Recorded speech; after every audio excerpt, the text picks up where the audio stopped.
Welcome back to the Nino G Show. I'm your host, Nino Vaquero. Stopping tyranny, or at least trying to exploit it. Man, to all you new subscribers, welcome to the show. Welcome to the start of something great. Welcome to the defense of the national interest of us Americans. Benedict Biden and his border crisis. To him, it's not a crisis. To this shadow government administration, it's nothing. It's not even existent right now. We got a packed segment today, and I will show you clips from whenever the tyrannical government of ours was infringing upon the First Amendment and not allowing the press into any of these facilities, these child detention cages, or migrant welcome centers, whatever the language the left is trying to change. Packed show today. We have audio sound bites from the great political theorists of today's modern millennial age, AOC herself. We'll remember what Biden has said, Benedict Biden himself, what he promised us, the American people, he was going to do when he becomes president. I'm going to show you some clips. We got some backdoor footage. And then we have a slam-packed day full of articles and really just facts that are being controlled through the wonderful sensational media to deflect, dodge, dive, duck out of the way so you don't remember that. Well, let's get right into it.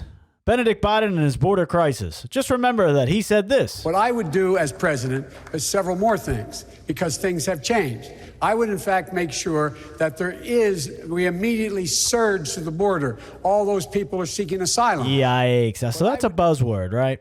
Surge. We don't really want to get too far into surging. That's inflammatory. That triggers some of the greatest political theorists of today's modern age. The millennial leader herself, the Gen Z guider with her wonderful stance on social media. Let's hear some wonderful, beautifully articulate thoughts from her. Well, first of all, just gut check, stop. Anyone who's using the term surge around you consciously is trying to invoke a militaristic frame. And that's a problem because this is not a surge. These are children. I cannot keep up with these. I hate to always point it out. I say, lift this. Well, I don't mean to divide anything. I don't mean to trigger any of you. But I have been studying the left for the past 17 years of my life, dedicating it while I've been doing all these other things, defending the nation, etc. And the moral of all these problems, besides the underlying catalyst, the career politician, it stems from the left here. The left, they don't even know what they're even saying. They control so much thought, they control so much verbiage that they don't even know who's saying what and who's saying when. You have two radicals in power. You got Radical One, Benedict Biden himself, promising the surge to the border. As you saw in the old episodes, last week we saw that there's quite the crisis at the border. AOC is over here now injecting not only race baiting, but emotionally charged language to, again, deflect you from what's going on. There is a surge at the border. We are under assault. Not maybe from these unskilled people that are coming in right now, the border jumpers, but we're under assault from our own government. So there's some scary conflicts of interest going on as well. Let's get right into it. This is Ted Cruz, and Ted Cruz has been all over the news now. You know, years ago, I didn't respect the man because I thought he was just another career politician. Well, he was. He was going with the status quo, right? Now he understands that we are legitimately under assault. We are under attack, and the country is now going to feel the repercussions of this. So he's doing his journalistic work. Keep in mind, he's a senator, and he shouldn't even be doing this. But when the Biden administration told all press that they were not allowed to see the border, obviously because they're controlling thought and controlling media, that's weird. Ted Cruz goes in there and starts filming immediately, but then all of a sudden, out of nowhere, pops a Harris Biden administration handler. Please respect Please give dignity to the people. Geez. Please give dignity to the people. So you work for the commissioner, your senior advisor. You were hired 2 weeks ago, and you're instructed to ask us to not have any pictures taken here. Please respect the people, because the political rules. leadership at DHS does not want the American people to know it. Please respect the You rules, keep sir. standing in front of the pictures, so Please you don't want the respect the pictures rules. taken. The rules are arbitrary, and Please they're respect designed the to rules keep and the give American the people in the dark. dignity and respect. Wow. The rules are arbitrary and they're designed to keep the American people in the dark. Yes, because it's controlled media. But this handler here who is blasted on the screen in front, I want you to focus on the language of the left. Please respect these people's dignity and whatever. Please respect these people. Please respect their dignity. What about respecting our dignity as sovereign cities of the United States? Mike Pompeo said, America, it becomes more perfect every time we defend our sovereignty and protect our border.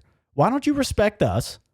Get these people out of these things, send them back into Mexico, because if you want to even talk about they're seeking asylum, and they're all coming from Honduras, Guatemala, El Salvador. The rules of asylum for asylum seekers is the first country that's not an oppressive regime is the one that they're supposed to seek asylum in. That would, in fact, don't call me a geographical genius here, but if I can look at a map, it's Mexico is the first one that they go into. The problem is they're shooting right on past.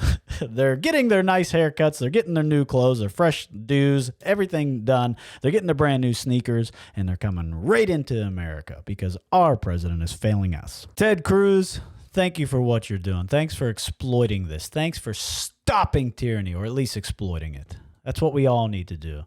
It's alarming that they're holding the media out, but even taking a photo that Ted Cruz was doing that to prove a point that the Harris-Biden administration is purposely diluting or diverting from the crisis at the border, and they're not calling it a crisis because they don't want you to understand what's happening. It's a commanded assault. You understand that with the big dupe or who's running that outfit over there. This is a whole giant play, and the American people are too distracted right now to see what's going on. Ted Cruz, thanks for doing what you did. Wake up.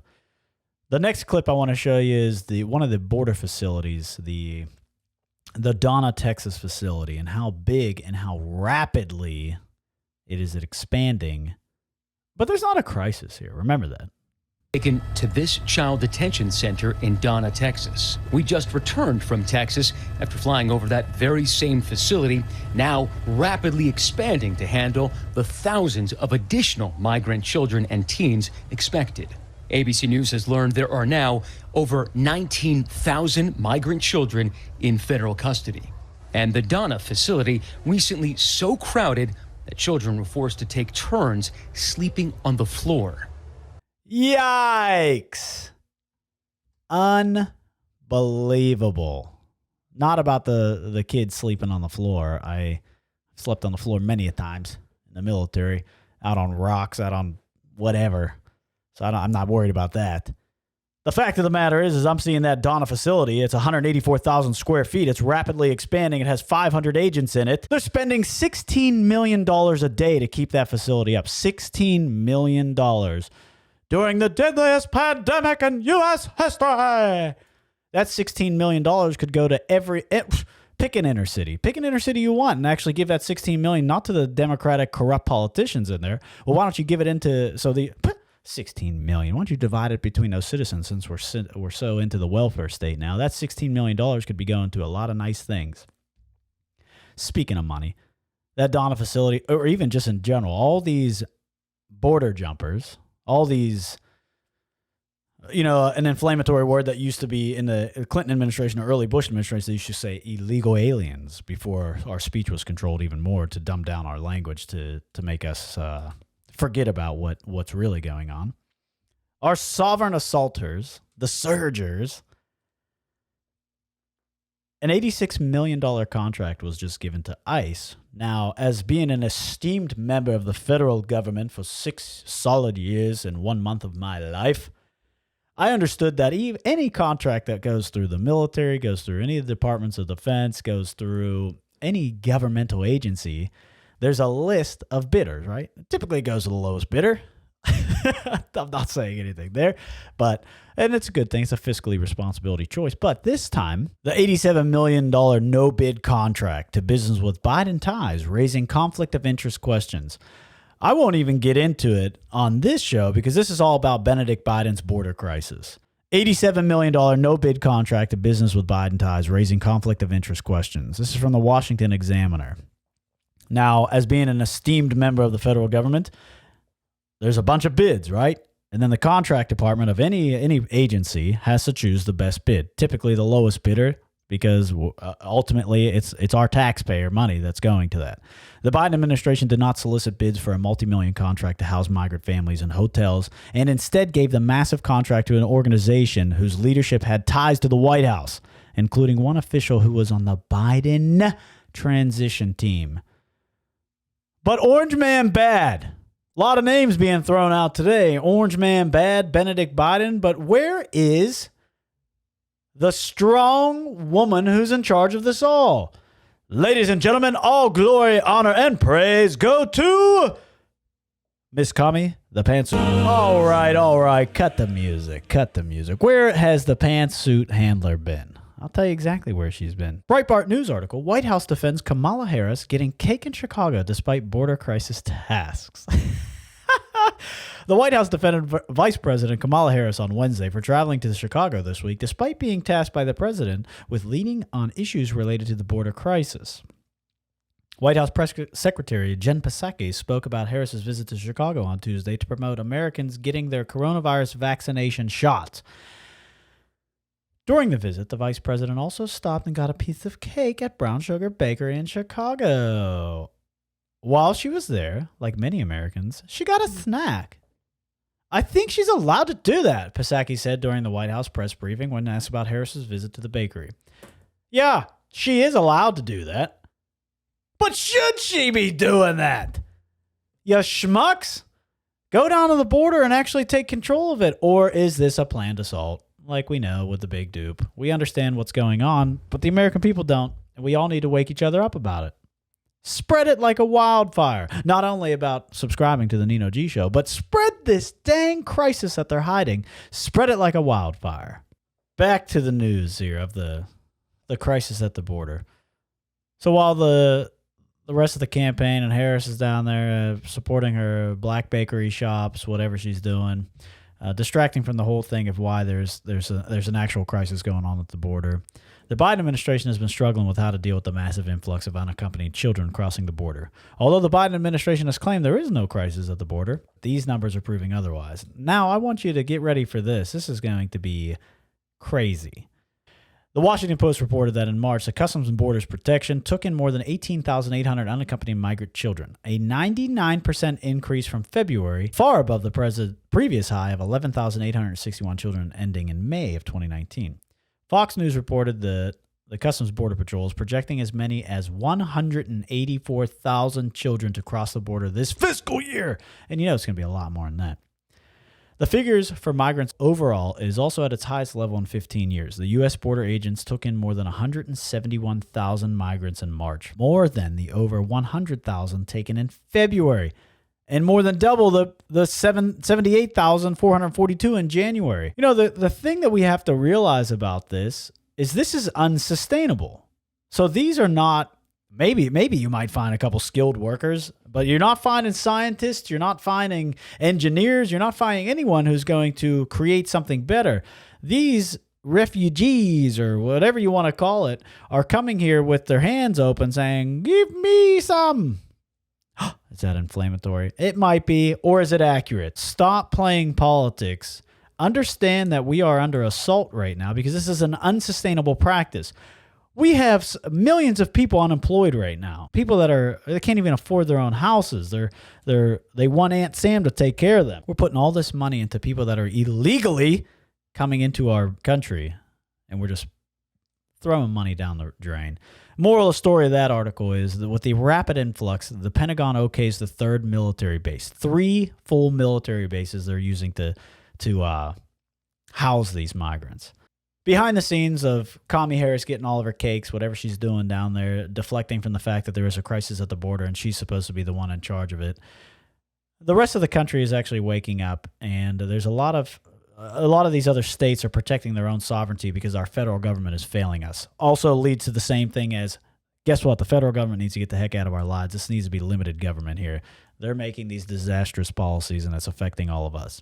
Texas, Louisiana, they sue the Biden administration for sanctuary country orders, freeing illegal aliens into the U.S. The Texas Attorney General, Ken Paxton, and Louisiana Attorney General Jeff Landry, they have filed suit against the Department of Homeland Security for sanctuary country. Now, that's a new term, and it's wonderful because all these sanctuary cities that all these profiteering agencies on the left are taking control of these inner cities, they're now calling it the sanctuary country because now this Biden administration is sending people in planes and busloads by the thousands, and they're releasing them into our country. Now, granted, they came here illegally. They filed a suit against the Department of Homeland Security for sanctuary country policies that prevent immigration and customs enforcement agents from arresting, detaining, and deporting most illegal aliens. Isn't that unbelievable? The Biden administration is refusing to take custody of criminal aliens despite federal statutes requiring it to do so. Instead, defendants have issued and implemented an unlawful agency memoranda that would allow criminal aliens already convicted of felony offenses to roam free in the United States.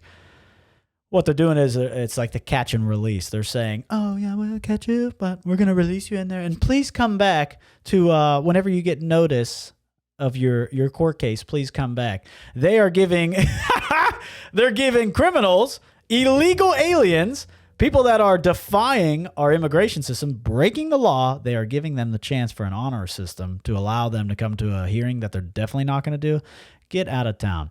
It goes deeper than this. So not only are the states waking up, they're suing the Department of Homeland Security for these terrible constitutional violations on our own people. But it goes deeper than that because not only are they allowing with this catch and release, they're letting many criminal aliens come in here. This is the last clip I want to show you, the last news article here. And this one is crazy. This one deems from Breitbart, 86 migrants arrested in 5 failed human smuggling attempts in Texas near the border. Border Patrol agents in the Rio Grande Valley sector disrupted 5 human smuggling attempts. The interdictions led to the arrest of 86 migrants attempting to make their way into the U.S. interior. Later that night, agents attempted to stop a Ford F-350 pickup truck near Lynn San Manuel, Texas. The driver refused to yield, leading the agents on a short pursuit. The pursuit ended when the truck crashed into a fence. Okay, so more lawlessness at the hands of the Harris Biden administration. But I want you to listen to this here. So you hear the Democrats when last week they said we're going to pledge $700 million to the triangle or whatever they're calling it with the Honduran, Guatemalan, El Salvador, and to try to stop this going. It's just another power play, another money grab that they're destroying our treasury about that. The agents observed a group of migrants bailing out of the truck and fleeing into the brush. A search of the local area led to the apprehension of 2 Honduran nationals illegally present in the United States. The border is being assaulted by cartels, by human traffickers, from smugglers. And the American people are watching themselves decline on watching silly videos, not paying attention, saying, I don't want to talk about this. It's just going to hurt people's feelings. Well, you need to wake up and we need to talk about it. Don't get mad. It's not a left or right. It's an up or down with this nation. We need to talk about it. We need to stand up for liberty, and we don't need to be afraid to challenge the narrative. I'm getting emotionally charged here, but thank you guys so much. 42 subscribers in the first week. It's only up from here. I'm thankful for everything that you guys do for me. I'm so proud to be a part of your lives. I'm grateful that you're a part of mine. Let's continue this rise. Let's stick it to the politicians here. Until the next time, thank you so much for being a part of the Nino G show. It's going to get better. Catch you guys on the next one. Cue the music.